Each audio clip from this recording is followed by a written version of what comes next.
रात कफन जैसी सफेद और खामोश थी। कड़कड़ाती ठंड ने पूरे इलाके को अपनी आगोश में ले लिया था। रात का सन्नाटा थोड़ा थोड़ा डर भी पैदा कर रहा था। गांव के बाहरी छोर पर पुराने बस स्टैंड के पास भोला का ढाबा ही एकमात्र ऐसी जगह थी जहां थोड़ी रौनक बची थी। अलाव के चारों ओर अमित, समीर और विक्की बैठे हाथ ताप रहे थे। भाई साहब, आज तो ठंड ने हड्डियों का पानी सुखा दिया है। ऐसी सर्द रात में तो घर से निकलना भी पाप लगता है। सही कह रहा है यार। और ऊपर से ये बिजली विभाग वाले जैसे ही रात गहराती है बत्ती गुल कर देते हैं। अब देखो चारों तरफ कैसा मनहूस अंधेरा छाया है। बस इस अलाव का ही सहारा है। अरे डरपोक कहीं के, अंधेरा है तो क्या हुआ, हम सब तो हैं। वैसे भी ऐसी रातों में ही तो ढाबे की चाय का असली मजा आता है। और फिर आज तो राघव काका भी आने वाले हैं। सुना है उनके पास किस्सों का खजाना है। हाँ यार, राघव काका की बातें तो मजेदार होती हैं, पर कभी कभी उनकी कहानियां सचमुच डरा देती हैं। लोग कहते हैं उनके साथ जो हुआ वो सब सच है। चल बे, सब मनगढ़ंत बातें हैं। आज के जमाने में कौन मानता है इन भूत प्रेतों को। ये सब बूढ़े लोगों का टाइम पास है।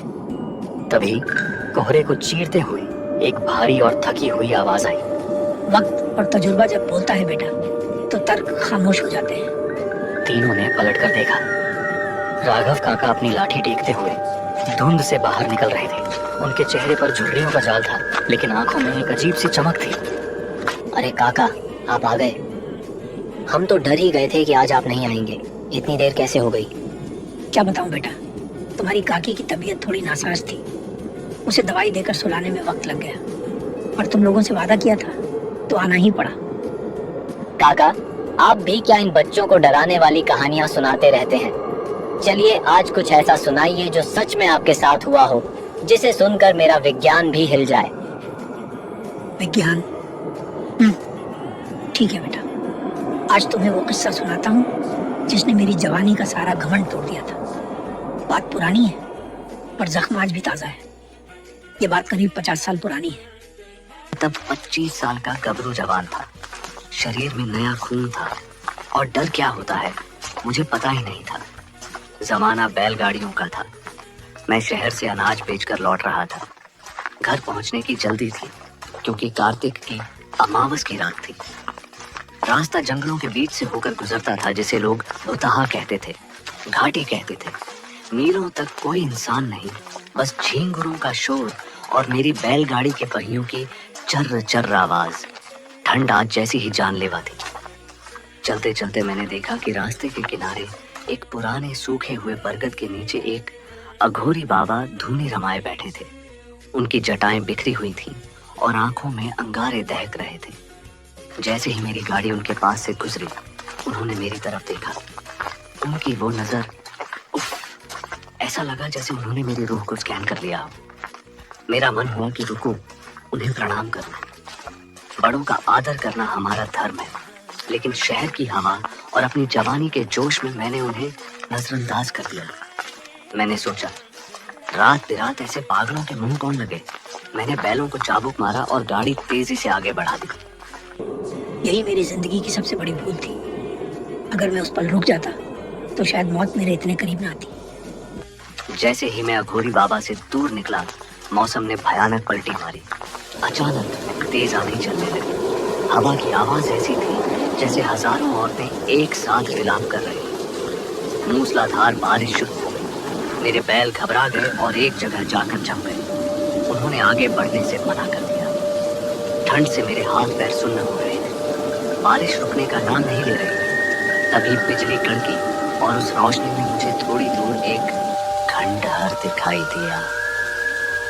वो शायद किसी जमींदार की पुरानी हवेली थी जो अब वीरान पड़ी थी। जान बचाने के लिए मैं उस खंडहर की तरफ भागा। अंदर घुसते ही सड़ी हुई लकड़ी और सीलन की बदबू ने मेरा स्वागत किया। वो जगह सामान्य नहीं थी। वहां का अंधेरा भी ऐसा था जो टॉर्च की रोशनी को निगल रहा था।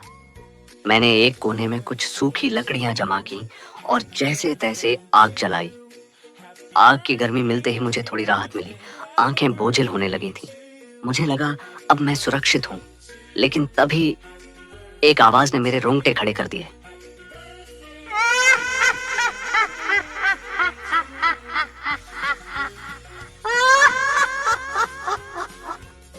मैंने हड़बड़ा कर इधर उधर देखा, कोई नहीं था।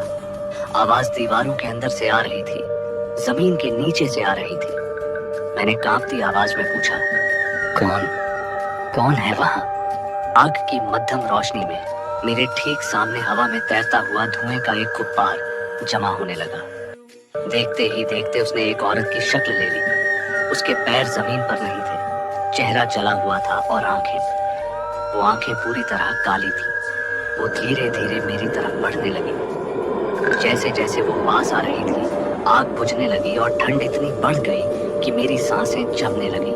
उसने अपना सड़ा गला हाथ मेरी गर्दन की तरफ बढ़ाया। मैं भागना चाहता था, चीखना चाहता था, पर मेरा शरीर लकवा मार गया था। मुझे साफ लग रहा था कि आज मेरी आखिरी रात है।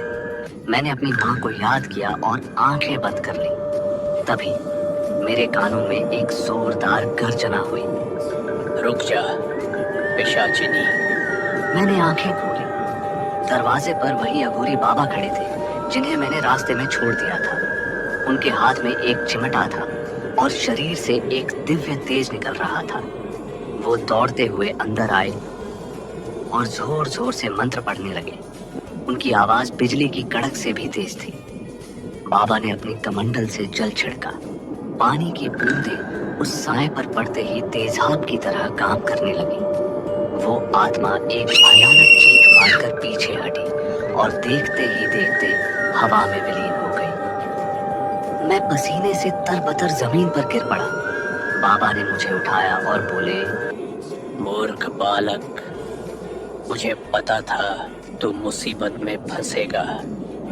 तेरी मौत तेरे पीछे चल रही थी, इसीलिए मैं तेरे पीछे आया। अहंकार इंसान को अंधा कर देता है, पर आज तेरी किस्मत अच्छी थी। उस रात अगर वो ना होते तो आज ये कहानी सुनाने के लिए राघव जिंदा ना होता।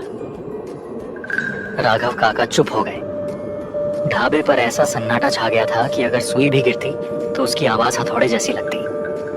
अलाव की लपटें अब बुझने की कगार पर थी। अमित जो कुछ देर पहले तर्क और विज्ञान की डींगें हाँक रहा था, अब पसीने से भीगा हुआ था। उसका चेहरा सफेद पड़ चुका था। क्यों बेटा अमित, क्या अब भी लगता है कि ये सब सिर्फ कहानियां हैं? दुनिया में बहुत सी ऐसी चीजें हैं जो तुम्हारी किताबों में नहीं लिखी, पर उनका वजूद है। काका, मुझे माफ कर दीजिए। मेरी अक्ल पर पर्दा पड़ा था। आज समझ आया कि जिन गलियों का पता न हो वहां का रास्ता नहीं नापना चाहिए, और बड़ों की बात न मानने का अंजाम क्या हो सकता है ये भी देख लिया। काका, अब तो मुझे घर जाने में भी डर लग रहा है। डरने की जरूरत नहीं है। जिसका मन साफ, उसका कोई कुछ नहीं बिगाड़ सकता। चलो, रात बहुत हो गई है। मैं तुम सबको गांव तक छोड़ देता हूँ। कोहरा अब और भी गहरा हो चुका था, लेकिन उस रात उन 3 नौजवानों ने एक बात अच्छी तरह सीख ली थी। हर अंधेरे के पीछे एक राज होता है, और हर बुजुर्ग का किस्सा सिर्फ कहानी नहीं होता।